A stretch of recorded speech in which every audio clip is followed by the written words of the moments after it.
బోధించుడే. నేను ఇప్పుడు ఒక గేయం, తెలుగు గేయం చెప్పబోతున్నాను. అందరూ గట్టిగా చెప్తారా? చెప్పండి. అంకెతో ఒకటి ఒకటి ఒకటే, ఒకటి ఒకటి ఒకటే,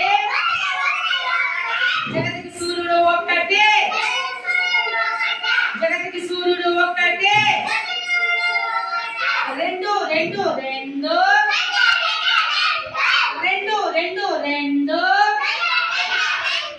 మనిషి కళ్ళు రెండు, మూడు మూడు మూడు, జెండా రంగులు మూడు, నాలుగు నాలుగు నాలుగు,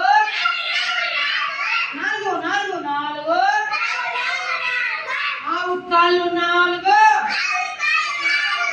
ఐదు ఐదు ఐదు, చేతికి వేళ్ళు ఐదు, చేతికి వేళ్ళు ఐదు.